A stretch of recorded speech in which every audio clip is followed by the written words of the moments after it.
มีประเภทยวนไส้ของมันជាប្រភេទមន់មកកាត់ប្រភេទមន់សៃ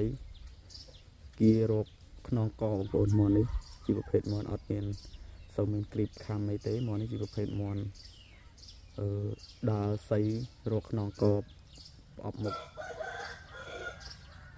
បាទបងប្អូនណាសួរថា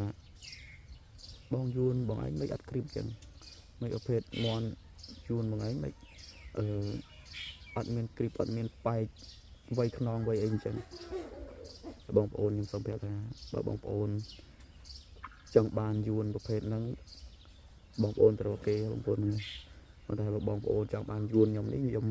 បញ្ជាក់ប្រាប់ឲ្យបងប្អូនអត់មានខំទេអត់មានគ្រីបទេបងប្អូនប្រភេទមន់សៃដើរក្បាលខ្ពស់ហើយសកត់វ័យខ្នងកបងប្អូនប្រភេទវ័យមិនច្រើនជើងទេបងប្អូនប៉ុន្តែបើវាដើរគៀខ្នងកសកត់វ័យបានគឺអត់ច្រើនជើងទេគឺវ័យខូចលឿនមុននេះហើយដោយសារខ្ញុំហ៊ាននិយាយចឹងដោយសារខ្ញុំធ្លាប់ឃើញជើងពួកវាជលហើយចឹងណាបងវាដែលមុនហើយចឹងហើយបងប្អូនចង់បានឲ្យតម្លៃក្រៅ200000ខ្ញុំ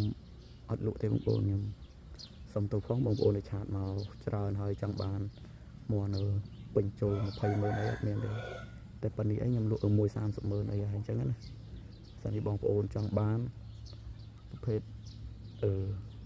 មន់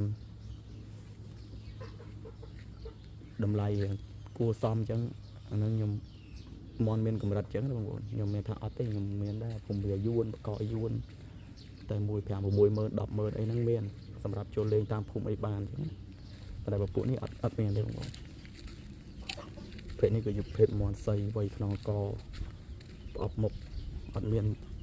ពាក់អត់មានបែកអត់មានអីទេប្រភេទយួននេះគឺប្រភេទដើរប្រភេទមន់ចូលដើរប្រភេទចូលដើររុញចគាវ័យខ្នងកចូលដើររុញគៀវ័យខ្នងកនឹងប្រភេទនេះ